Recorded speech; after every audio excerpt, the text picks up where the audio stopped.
প্রিয় দর্শক শ্রোতা, আসসালামু আলাইকুম। নতুন একটি ভিডিওতে স্বাগতম। আজ আমি দেখাতে আসলাম ইরি বেগুন কিভাবে লাগাতে হয় এবং ইরি বেগুন মূলত শীতকে সামনে রেখে লাগাতে হয় এবং মাটি কিভাবে তৈরি করতে হয়। তো সাথেই থাকুন এবং দেখতে থাকুন, জানুন। দর্শক, প্রথমত মাটি তৈরি। হালকা বিলে থেকে ভারী এঁটেল মাটি অর্থাৎ প্রায় সব ধরনের মাটিতে বেগুন চাষ করা হয়। হালকা বিলে মাটি আগাম বেগুন চাষের জন্য উপযুক্ত। এই ধরনের মাটিতে বেগুন চাষ করতে হলে প্রচুর পরিমাণ জৈব সার সহ অন্যান্য সার ঘন ঘন প্রয়োগ করতে হবে। এঁটেল মাটি, দোআঁশ ও পলি দোআঁশ মাটি বেগুন চাষের জন্য উপযোগী এবং এই মাটিতে বেগুনের ফলন বেশি হয়। বেগুন চাষের জন্য নির্বাচিত মাটি গভীর উর্বর হওয়া প্রয়োজন। মূলত এগুলো বেড থেকে একদম চারা ওঠানো। চারাগুলো বয়স একটু বেশি হলেও কোনো সমস্যা নেই। চারাগুলো দেখতে পাচ্ছেন অনেকটাই সতেজ এবং অনেকটাই একদম কাস্ট্রি কালার, কোনো প্রকার রোগ হয়নি। অর্থাৎ বেডে লাগানো ছিল, সেখান থেকে উঠায় নিয়ে এসে সবেমাত্র লাগানো হচ্ছে। মূলত ভাদ্র মাসে মাঝামাঝি সময়ে বেগুন লাগানো হচ্ছে। আর এই বেগুনের যে জাতটা, এটা হচ্ছে ইরি বেগুন, যেটা চৈত্র মাস পর্যন্ত থাকবে। এই বেগুন গাছ একটু বেশি হলেও কোনো প্রয়োজন নেই। যদি আপনার শিকড়গুলো লম্বা হয় তাহলে লম্বা হালকা একটু কেটে দিতে পারেন, কোনো প্রবলেম হবে না বা কোনো সমস্যাও হবে না, গাছ মারাও যাবে না। দেখতে পাচ্ছেন এই বেগুন লাগানোর যে দূরত্বটা, এটা তো অবশ্যই মেনটেন করতে হবে। অর্থাৎ বেগুনের জাত, বিভিন্ন বেগুনের জাত রয়েছে। ভালো ফলন পেতে হলে উপযুক্ত জাত নির্বাচন করা একান্ত প্রয়োজন। বাংলাদেশে বেগুনের বহু জাত রয়েছে। এক জাত থেকে অন্যান্য জাতের গাছের প্রকৃতি, ফলের রং, আকার, আকৃতি সব দিকেই কিন্তু ভিন্ন পার্থক্য লক্ষ্য করা যায়।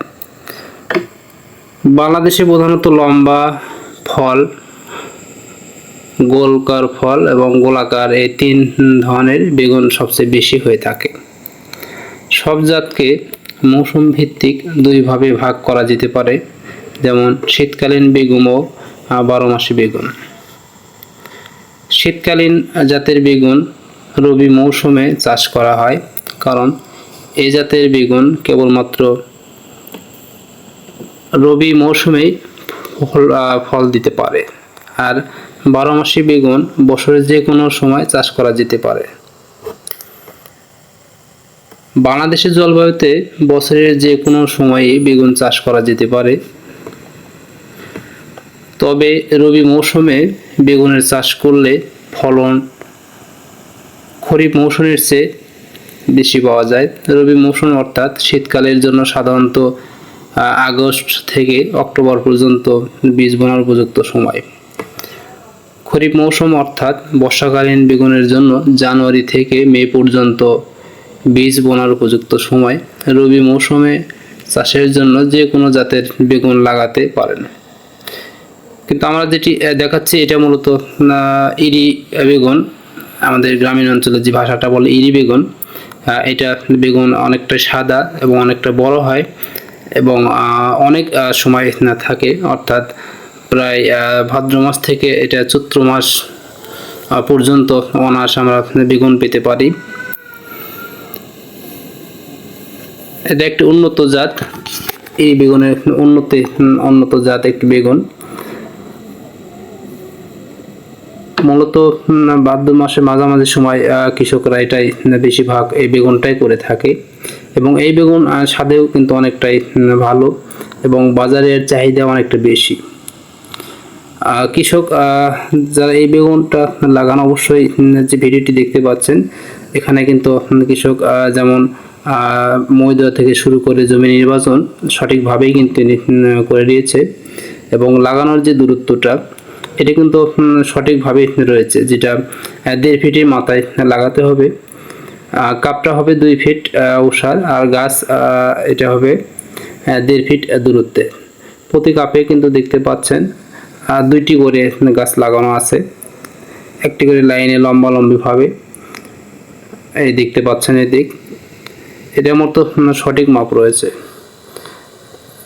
পরিপূর্ণ মাপ রয়েছে।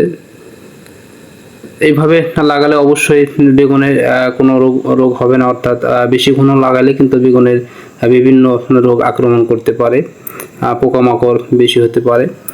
ফলে যে বেগুনের গাছ এখন সতেজ গাছ লাগাচ্ছেন, এটা কিন্তু অল্প দিনের মধ্যেই দেখতে পাবেন বিভিন্ন রোগ বাসা বাঁধতে পারে। কাজে আপনারা দূরত্বটা অবশ্যই মেনটেন করবেন, দূরত্বটা আপনার সঠিকভাবে লাগাতে হবে। আর যে জাতগুলো দেখাচ্ছে একদম ভালো জাতের বেগুন, এই জাতের সাদা বেগুন, ফার্স্ট ক্লাস একটি বেগুন। এটা মূলত পুরো জমি কিন্তু দেখতে পাচ্ছেন লাগানো হচ্ছে, অনেক সুন্দরভাবে লাগানো হচ্ছে, দেখতে পাচ্ছেন বেড আকারে। এটা মূলত অনেক শোক। আপনারা যারা লাগাবেন অবশ্যই দূরত্বটা ঠিক রাখবেন, অর্থাৎ 1.5 ফিট হলে সবচেয়ে ভালো হয়। আর অবশ্যই সবসময়ের জন্য আপনার জমিটা যেন শুষ্ক থাকে, পানি দেওয়ার ব্যবস্থা করে রাখবেন। আর এরকম বেড আকারে করবেন, সবচেয়ে ভালো হবে বেড আকারে করলে। এবং বেডের যে মাছের যে নালাটা এরকম দুপা হতে হবে, যাতে পরবর্তী পানি সেচলেও ইজিলি বের হয়ে যায়, অথবা পানি বৃষ্টি পানি আটকে গেলেও যেন কেটে দেওয়ার সাথে সাথে বের হয়ে যায়। দর্শক, সাথে থাকার জন্য ধন্যবাদ। এরকম নিত্য নতুন ভিডিও দেখার জন্য অবশ্যই চ্যানেলটি সাবস্ক্রাইব করবেন। আজ এই পর্যন্ত, সবাইকে ধন্যবাদ। আসসালামু আলাইকুম রহমতুল্লাহি ওয়া বারাকাতুহু।